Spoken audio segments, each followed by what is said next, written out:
434445 or log on to www.mdkinternationalschool.com. MDK International School, nurturing your future today. बुधवार की रात को 3 दिन के दौरे पर निकले पीएम मोदी गुरुवार सुबह अपने पहले पड़ाव चीन पहुंचे। चीन के बाद मोदी मंगोलिया और दक्षिण कोरिया भी जाएंगे। मोदी ने उम्मीद जताई है कि उनका यह दौरा नया मील का पत्थर साबित होगा। वहीं पीएम मोदी राष्ट्रपति शी जिनपिंग के गृहनगर प्राचीन शहर शियान पहुंचे। मोदी ने चीन के राष्ट्रपति शी जिनपिंग के साथ लगभग 90 मिनट तक चर्चा की। इस चर्चा में नेपाल भूकंप, सीमा विवाद और आतंकवाद का मुद्दा अहम रहा। पीएम मोदी के स्वागत में एक सांस्कृतिक समारोह का आयोजन भी किया गया। मोदी के साथ राष्ट्रीय सुरक्षा सलाहकार अजीत डोभाल, विदेश सचिव एस जयशंकर और वरिष्ठ अधिकारी भी 3 दिन के दौरे पर गए हैं। दिल्ली के सीएम अरविंद केजरीवाल की सरकार के उस सर्कुलर पर सुप्रीम कोर्ट ने रोक लगा दी। सर्कुलर में उन्होंने मीडिया पर लगाम लगाने के लिए सरकारी अधिकारियों को आदेश दिया था कि वो आपत्तिजनक खबरें दिखाने या छापने पर मीडिया कंपनियों के खिलाफ मानहानि के मुकदमे दर्ज कराएं।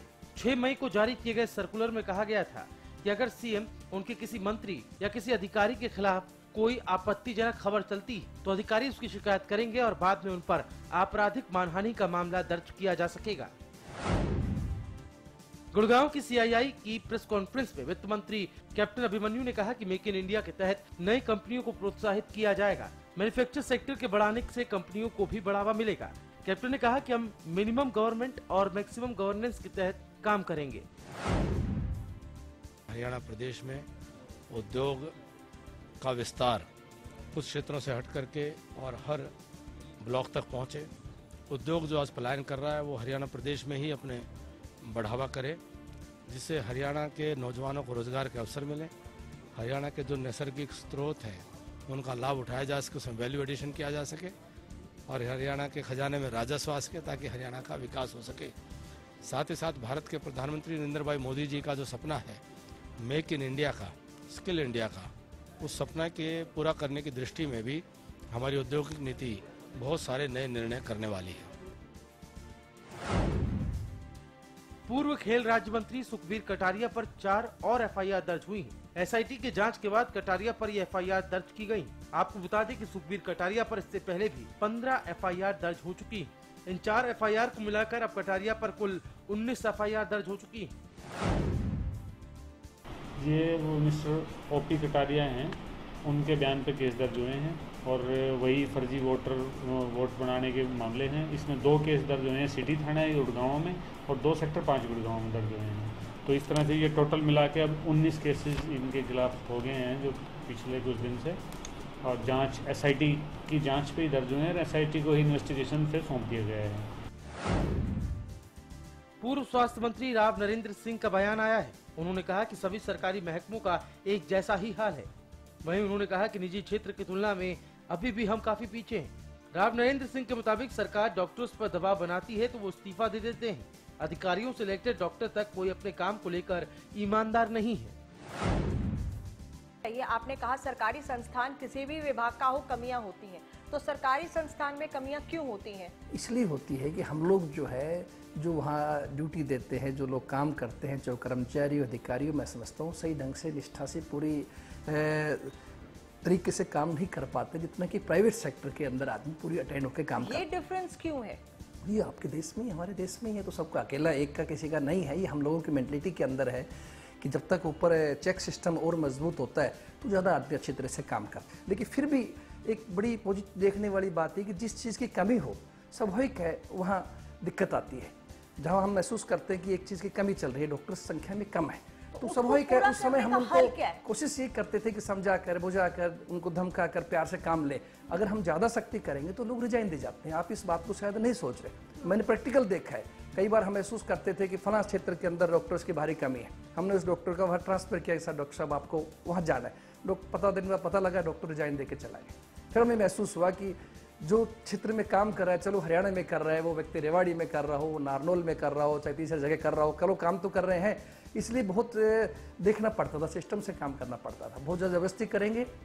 प्राइवेट सेक्टर्स में भी डिमांड है डॉक्टर्स की, जो अनुभवी डॉक्टर है वहाँ चले जाते हैं, बहुत अच्छे डॉक्टर्स वहाँ भी निकल सकते हैं। इसलिए हमारा प्रयास था कि आम आदमी को फैसिलिटी मिले, सरकार के अंदर रहे। हरियाणा के पूर्व सीएम भूपेंद्र सिंह हुड्डा ने रॉबर्ट वाड्रा मामले पर अपनी सफाई पेश की। उनका कहना है कि उन्होंने किसी का भी गैर कानूनी तरीके से पक्ष नहीं लिया है।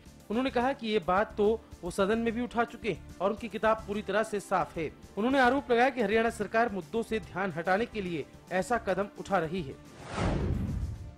कोई दबेगा नहीं, और ये तो मैंने पहले दिन कह रखा है, कोई पहली दफा नहीं है, क्योंकि मेरी जो है किताब साफ है।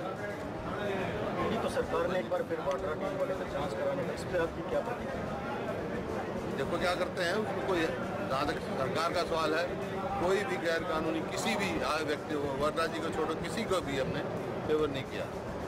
मैं कह रखा, खुला कह रखा। तो अब जांच के लिए किसी ने तैयार किया? तो आज का मैंने on the floor of the house कह चुका हूँ।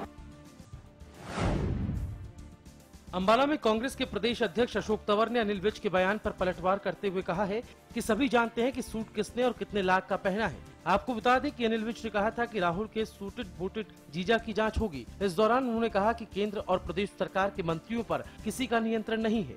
साथ ही उन्होंने कहा कि सरकार और उसके मंत्री पिछली सरकार के काम का नाम बदलने की सियासत में व्यस्त हैं। ये जहाँ तक मामला सूट बूट का है, ये तो सूट बूट किसने पहना है, कितने लाख का पहना है, ये तो सब जानते हैं। और भारतीय जनता पार्टी के वैसे तो वरिष्ठ नेता हैं वो लोग, लेकिन मैं समझता हूँ कि भारतीय जनता पार्टी के नेताओं के ऊपर ना भारतीय जनता पार्टी का ना प्रदेश की सरकार का कोई कंट्रोल है, और केंद्र की अगर बात करें तो केंद्र की सरकार का भी कोई कंट्रोल उनके मंत्रियों पर नहीं लगता है। अस्पतालों में हो रही घटिया बैंडेज की सप्लाई मामले में संज्ञान लेते हुए स्वास्थ्य मंत्री अनिल विज ने अस्पतालों का दौरा किया। कई जिलों के सिविल सर्जन द्वारा पत्र लिखकर नेशनल हेल्थ डिपार्टमेंट को आपत्ति दर्ज कराने के बाद भी इन बैंडेज की सप्लाई न रोकने पर स्वास्थ्य मंत्री ने अधिकारियों को जमकर लताड़ लगाई। साथ ही स्वास्थ्य मंत्री ने अधिकारियों को नेशनल हेल्थ मिशन से संबंधित रिपोर्ट भी सौंपने के निर्देश दिए। हरियाणा महिला और बाल विकास मंत्री कविता जैन ने विधवाओं और बेसहारा महिलाओं के लिए गृह योजना के तहत घोषणा की है। उन्होंने कहा कि अब राज्य में युवा विधवाओं और बेसहारा महिलाओं को 5 साल के लिए आश्रय दिया जाएगा, जिसकी अवधि 3 साल तक बढ़ाई जा सकती है। उन्होंने ये भी बताया कि विशेष हालात के मामलों में 5 साल की ओर अवधि बढ़ाई जा सकती है। इस योजना के तहत हरियाणा में रहने वाली उन सभी महिलाओं को जो कि आज बेसहारा है, निराश्रित है या विधवाएं हैं, जिनके पास जीवन यापन करने का कोई भी साधन नहीं है, और यहाँ तक कि उनका जो समाज के अंतर्गत एक जो स्थान होना चाहिए कि किस तरह से ना केवल अपना जीवन यापन करें और जो उनके आश्रित जो बच्चे हैं किस तरह से वो समाज की मुख्य धारा में जुड़े, ऐसी महिलाओं के लिए हरियाणा सरकार के द्वारा ये योजना चलाई जा रही थी। मेवात में आम आदमी पार्टी को बड़ा झटका लगा है। जिला कार्यकारिणी के अध्यक्ष समेत सभी सदस्यों ने सामूहिक तौर पर अपना इस्तीफा दे दिया है। इसके अलावा मेवात की महिला आम आदमी पार्टी की अध्यक्ष शहनाज बेगम ने भी अपने पद से इस्तीफा दे दिया। त्याग पत्र देने वाले पदाधिकारियों का आरोप है कि वो पार्टी में जनसेवा के लिए आए थे। कारण ये है जिस आधार पर इस पार्टी में आए, जो इसका सिद्धांत मूल सिद्धांत था, स्वराज है, लोकतंत्र है, लोकपाल है, पार्टी इन मुद्दों से भटकते हुए दूसरी तरफ चली गई, जिससे सारे कार्यकर्ता हाथ धोए। इस वजह से सभी ने इस्तीफा दिया। पिछले 40 दिनों से अंडरपास की मांग को लेकर धरने पर बैठे गोविंदपुरी के लोगों के समर्थन में कांग्रेस नेता अजय यादव भी ग्रामीणों के धरना प्रदर्शन में शामिल हुए। अजय का कहना है कि ग्रामीणों की मांग काफी पुरानी है और ये जायज है। यादव ने कहा कि अंडरपास न होने की वजह से ग्रामीणों को काफी परेशानियों का सामना करना पड़ता है। उन्होंने उपायुक्त से भी इस संदर्भ में बात की और बताया कि उपायुक्त जल्द ही इस संदर्भ में एस्टिमेट बनाकर भेजेंगे, जिससे कि काम शुरू किया जा सके। यहाँ पर अभी आप जानते हैं कॉरिडोर बन रहा है, और उसके बनने के बाद तो बहुत दिक्कत हो जाएगी इनको, क्योंकि 3 रेलवे लाइन हो जाएगी। पहले तो केवल 1 रेलवे लाइन थी। काफ़ी लोग यहाँ पर जख्मी भी हो गए हैं, 1-2 लोगों की मौत भी हुई है यहाँ पर। तो लोगों की मांग आज की नहीं है, बहुत पुरानी मांग है कि यहाँ पर अंडरपास अब बनना चाहिए, ताकि लोगों को आने जाने में दिक्कत हो। कम से कम इनका 8-9 किलोमीटर का चक्कर लग जाता है। कैथल में प्राचीन किले के पास चल रहे जमीन विवाद में विहिप ने नगर परिषद के खिलाफ मामला दर्ज कराया है। आपको बता दें कि कुछ पार्षदों ने विवादित जमीन पर कोर्ट के आदेश पर लगे तार और खंभों को उखाड़ दिया था, जिसके बाद पुलिस ने चेयरमैन, उप चेयरमैन सहित 15 पार्षद को गिरफ्तार भी किया था। क्या है पूरा मामला, देखिए ये रिपोर्ट। ये सरकार की मिलीभगत से हुआ है, ये राजनीतिक षड्यंत्र है, ये रणदीप सुरजेवाला के सभी आदमियों के ऊपर कांग्रेस पे भाई पकड़ दो, मुकदमे दर्ज करो। ये सरकार की पूरी मिलीभगत है। हमने सरकार डीसी साहब को यही ज्ञापन दिया कि हमारे झूठे मुकदमे वापस लो। जिस केस में हमारा हाथ ही नहीं है उसमें जान के हमारा नाम लिखकर हमारे ऊपर मुकदमे दर्ज किया है। अगर ये साबित हो गया तो हम इस्तीफा देने के लिए तैयार है। हमारे खिलाफ कोई सबूत नहीं बनता, हमारे खिलाफ एक भी एमसी वहाँ मौके पर उनके पास ये सबूत नहीं था कि उस एमसी की फलानी तारीख को फलाने समय में वहाँ जो मौजूदा हाउस है वो कांग्रेस समर्थित है, चेयरमैन, वाइस चेयरमैन सारे कांग्रेस समर्थित है, इसलिए उनको इस बात के लिए प्रताड़ित किया जा रहा है। अभी मामला कोर्ट में लंबित है, हम न्यायालय के फैसले का आदर करते हैं। Largest campus, more than 1800 students, well-equipped workshops and labs, advanced courses, more than 30 PhD holder and experienced faculties. For more information, log on our website. Contact us for admission. Arni University, bringing ambition in life. मेरा मुझसे प्यार ना छूटे, रिश्तों का ये बंधन न टूटे, कल भी आज भी कल भी। देश की सेवा करता हूँ, इसीलिए मुझे जरूरत है माँ के आशीर्वाद की और श्री गोविंद घी की, जो तुम्हें स्ट्रॉन्ग रखता है। तो शाम के दुल्हेड़ी गांव में एक लड़के को गांव की ही लड़की से लव मैरिज करना भारी पड़ गया, जिसके बाद लड़की पक्ष के लोगों ने पहले तो लड़के के परिवार का सामाजिक बहिष्कार किया, उसके बाद गांव छोड़कर जाने की धमकी देने लगे और अब लड़के के घर पर धावा बोला। लड़के के पिता और उसके भाई की जमकर पिटाई की गई, जिसमें लड़के के पिता की मौके पर ही मौत हो गई, जबकि लड़के के भाई को गंभीर चोटें आई हैं और वह हिसार के निजी अस्पताल में भर्ती है। आपको बता दें कि लड़का पक्ष दलित समुदाय से ताल्लुक रखता है। दोनों ने 23 जनवरी को घर से भागकर शादी की थी और शादी के बाद से ही प्रेमी जोड़ा हिसार सेफ हाउस में रह रहा था। फिलहाल पुलिस ने मामला दर्ज कर लिया है और इस पूरे मामले की छानबीन कर रही है। सामाजिक बहिष्कार की जानकारी होने से इनकार करते हुए कहा है कि मामले में 25 लोगों के खिलाफ मामला दर्ज कर लिया गया है और मामले की कार्रवाई की जा रही है। कुछ नहीं भाई साहब, जैसे कि मेरे पापा है ना, वो अनाज के व्यापारी हैं और हम वहाँ पे मतलब गेहूँ लेने गए थे। वहाँ पे ऐसे ही एक मतलब सैनी संप्रदाय से रोड़ा हुआ था थोड़ा, तो उसके बाद हम उनके घर में घुस गए वहीं पे। उसके बाद जो जाट संप्रदाय के लोग हैं ना 15-20 वे आ गए वहाँ पे और मैं और मेरे पापा अकेले फंस गए। तो उन्होंने मुझको वहाँ से उठाया, मेरे पापा को भी उठाया, दूर कहीं 20-30 किलो ले जाके वहाँ पे मारे और वापस उठ गए कि वैसे ही घटना।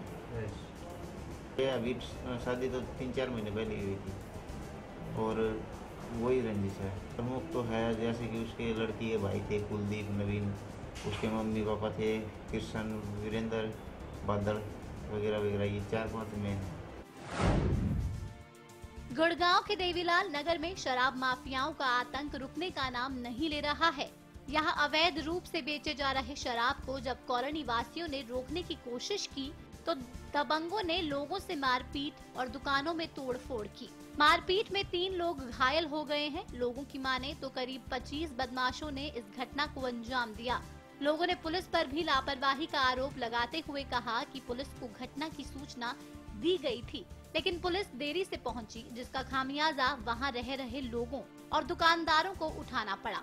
फिलहाल पुलिस ने 17 अज्ञात और 3 बदमाशों के खिलाफ मामला दर्ज कर लिया है और आरोपियों की तलाश में जुटी हुई है। आपके ठेका खोलने के चक्कर में मतलब इलीगल ठेका खोलना का प्रयास कर रहे थे कुछ लोग और उसमें फिर जो कॉलोनी वाले हैं उन्होंने उसका ऑब्जेक्शन किया तो उस पर वो केस दर्ज हुआ है। रात को झगड़ा हो गया था, झगड़े में जैसी कि ये सुना जा रहा था कि गोली चली है, परंतु अभी पुष्टि नहीं हुई है ऐसी।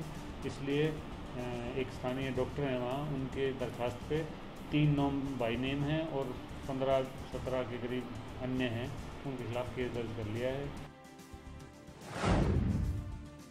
हरियाणा रोडवेज बस में 2 बहनों के साथ छेड़छाड़ और मारपीट मामले में रोहतक कोर्ट में आरोपियों की पेशी हुई। कोर्ट ने मामले की अगली सुनवाई 9 जून मुकर्रर की है। मामले में आरोपी युवकों ने पुलिस पर ढिलाई का आरोप लगाते हुए कहा कि पुलिस के पास इस केस में संबंधित बहुत सबूत हैं, लेकिन पुलिस ने अभी तक चालान पेश नहीं किया है, जिसके कारण उन्हें बेवजह परेशानियों का सामना करना पड़ रहा है। आपको बता दें, मामला नवंबर 2014 का है, जब रोहतक में हरियाणा रोडवेज की बस में जब 2 लड़कियां बेल्ट से कुछ लड़कों की पिटाई कर रही थी, जिसका बकायदा वीडियो भी बनाया गया था। लड़कियों का आरोप था कि छेड़छाड़ की घटना के बाद उन्होंने लड़कों की पिटाई की थी। हालांकि इस प्रकरण के बाद और कई वीडियो भी सामने आए थे, जिसमें लड़कियों पर फंसाने का आरोप भी लगा था। 6 महीने पहले जो आसन गांव के 3 लड़कों के ऊपर जो केस दर्ज हुआ था, उसी केस में आज तीनों लड़कों की पेशी हुई है और 9 जून अगली तारीख दी है। और माननीय न्यायालय ने काफ़ी नाराज़गी व्यक्त की है कि इतना लंबा समय व्यक्त होने के बाद भी अभी तक इन्वेस्टिगेशन पूरी क्यों नहीं हुई है। और ये बड़ी अफसोस की बात है, जब लड़कियों के खिलाफ सारे सबूत आ चुके हैं, सारी चीज़ें हैं, अभी तक लड़कियों के खिलाफ ना तो FIR दर्ज हुई है, ना ही उनको अरेस्ट किया गया है। और 3 मासूम जिनकी कोई गलती नहीं थी, वो बेवजह प्रताड़ित हो रहे हैं। यमुनानगर में सरस्वती शुगर मिल में किसानों को गन्ने की पेमेंट न दिए जाने पर किसानों का गुस्सा फूट पड़ा, जिससे किसानों ने हरियाणा सरकार का पुतला फूंका। साथ ही किसानों ने सरकार को चेतावनी देते हुए कहा कि अगर हमारी पेमेंट नहीं दी गई तो हम रोड जाम करके काले झंडे दिखाने को मजबूर हो जाएंगे। इतना ही नहीं, किसानों ने ये भी कहा कि हम यमुनानगर में CM की एंट्री भी नहीं होने देंगे। और उन्होंने कहा कि किसी भी संघ में किसानों से पीछे नहीं है, वो तन मन धन से अपने हक की लड़ाई लड़ेंगे। ये किसान यूनियन के जिला अध्यक्ष होने के नाते मैं आज पूरे तन मन धन से इनके साथ है और हमारी भारतीय किसान यूनियन ठाकुर गुणी प्रकाश गुट ने आज इनको पूरा समर्थन दिया है। चाहे गन्ने पेमेंट के लिए हमें रोड जाम करना पड़े, चाहे मुख्यमंत्री के विरोध काले झंडे दिखाने पड़े, हम किसान संघ से पीछे नहीं हटेंगे। हम किसान संघ के बैनर के नीचे हम अपनी लड़ाई लड़ेंगे। जैसे हमारे आदरणीय रतन सिंह देवधर जी किसान नेता और किसान संघ के नेता जो भी फैसला करेंगे, हम उससे पीछे नहीं हटेंगे। चाहे हमने उसकी एंट्री बंद करनी हो, अगर हम किसान चाहें तो यमुनानगर के अंदर एंट्री नहीं होने देंगे। भारत और पाकिस्तान के बीच दिसंबर में होने वाली सीरीज पर बोलते हुए BCCI के सचिव अनुराग ठाकुर ने कहा कि सीरीज जो पहले पाकिस्तान में होनी थी, वो कहां होगी उसका फैसला जल्द ही कर लिया जाएगा। चंडीगढ़ में मीडिया से बात करते हुए अनुराग ने कहा कि पाकिस्तान में ऐसे हालात नहीं हैं कि भारतीय टीम पाकिस्तान खेलने जाए। इस बारे में जल्दी ही पाकिस्तान क्रिकेट बोर्ड के अधिकारियों से दूसरे चरण की बातचीत करके फैसला किया जाएगा। अभी बहुत प्रारंभिक स्तर पर इस बातचीत को हो रहा है, बहुत सारे विषयों पर अभी चर्चा करनी बाकी है, क्योंकि दिसंबर में फ्यूचर टूर प्रोग्राम के अनुसार ये सीरीज पाकिस्तान को होस्ट करनी थी। पाकिस्तान में ऐसे हालात नहीं है कि भारत की टीम वहां पर जा सके, तो ये सीरीज कहां पर हो या ना हो, अभी इस पर कुछ भी कहना बहुत जल्दबाजी है। लेकिन हाँ, पाकिस्तान ने बातचीत की शुरुआत की है और BCCI इस पर विचार कर रहा है। केंद्रीय राज्य मंत्री VK सिंह ने PM मोदी के लगातार विदेशी दौरों को सही ठहराया है। तो शाम पहुंचे VK सिंह ने कहा कि प्रत्येक देश का प्रधानमंत्री चाहता है कि उसकी विदेश नीति अच्छी हो और दूसरे देशों के साथ अच्छे संबंध बने। ऐसे में अगर प्रधानमंत्री विदेशी दौरे कर रहे हैं तो उसमें गलत क्या है। उन्होंने विपक्ष द्वारा PM मोदी के लगातार विदेशी दौरे पर आलोचनाओं को नकारात्मक आलोचना करार दिया है। चंडीगढ़ में हरियाणा के शिक्षा मंत्री रामलाल शर्मा ने कहा कि केंद्र और हरियाणा में पहली सरकारों ने संशोधन के उपरांत 134A नियम के तहत एक भी गरीब बच्चे को प्राइवेट स्कूलों में दाखिला नहीं दिया है। साथ ही उन्होंने कहा कि गरीब से गरीब बच्चों को शिक्षा प्रदान करना उनकी प्राथमिकता है। जो DPS करता है, जो 134A का एक संविधान में संशोधन तो कर दिया, परंतु कपिल सिब्बल साहब के समय में एक गरीब के बच्चे को, कांग्रेस की सरकार थी दिल्ली में, कांग्रेस की सरकार थी हरियाणा में, उस संविधान संशोधन के नाते एक गरीब के बच्चे को वो दाखिला नहीं दिला सके। हम इन बच्चों को में से और हिंदुस्तान पैदा करेंगे। गोहाना में हरियाणा न्यूज की खबर का असर हुआ है। राजकीय स्कूल में बच्चों से गाड़ी धुलवाने के मामले में गोहाना पहुंचे जिला शिक्षा अधिकारी परमेश्वरी हुड्डा ने जांच के आदेश दिए। साथ ही उन्होंने कहा कि मामले में जो भी दोषी पाया जाएगा उसके खिलाफ सख्त कार्रवाई होगी। इस दौरान उन्होंने बीओ से जांच रिपोर्ट भी मांगी है। वो गलत है कि अध्यापक की गाड़ी दूर है, वो वाकई नहीं, मैंने वो नहीं देखा था, इसलिए मैं थोड़ा सा। हिसार के सात रोड गांव में गुस्साए ग्रामीणों ने नगर निगम कार्यालय के आगे जमकर प्रदर्शन किया। दरअसल सात रोड गांव में राजीव गांधी आवास योजना के तहत मकान बनाने के लिए लोगों को राशि दिए जाने का ऐलान किया गया था, जिसके चलते बहुत से लोगों ने अपने कच्चे मकानों को तोड़ भी दिया था। गांव के कुछ परिवारों को पहली किश्त के तौर पर 70,000 रुपए तो मिले, लेकिन उसके बाद की राशि मिलना बंद हो गई, जिसके चलते लोगों में खासी नाराजगी है। ग्रामीण महिलाओं ने साफ तौर पर कहा है कि जब तक मकान बनाने के लिए चेक का भुगतान नहीं होता तब तक वे नगर निगम कार्यालय से नहीं जाएंगे। 4-5 महीने हो गए, पैसा एक भी नहीं मिला। गरीब आदमी मच्छर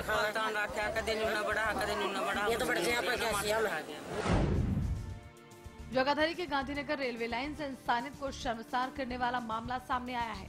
यहाँ एक युवक की लाश घंटों रेलवे लाइन पर पड़ी रही। लाश से दर्जनों गाड़ियां गुजरती रही, लेकिन ना ही किसी रेलवे कर्मचारी और ना ही किसी स्थानीय ने इस लाश को ट्रैक से हटाने की जहमत उठाई। फिलहाल पुलिस ने शव को पोस्टमार्टम के लिए भेजकर कार्रवाई शुरू कर दी है। मृतक की पहचान शिवनगर निवासी दीपक के रूप में की गई है। 7:40 पे हमें मिम्मा मिली है, अभी एक व्यक्ति की लाश मिली है। मौके पर पहुंचकर इसके पहचान हुई। दीपक सनोर मनोज पटम करवाने के बाद आगामी कार्रवाई में लाई जाएगी। गोहाना के बिलबिलान गांव में दुष्कर्म के बाद आत्महत्या करने के मामले में अब दुष्कर्म पीड़िता के परिवार को आरोपियों के खिलाफ गवाही देने पर जान से मारने की धमकी दी जा रही है। पीड़िता के परिजनों का आरोप है कि आरोपी पक्ष लगातार उन पर केस वापस लेने का दबाव बना रहा है और केस वापस न लेने पर जान से मारने की धमकी भी दे रहा है।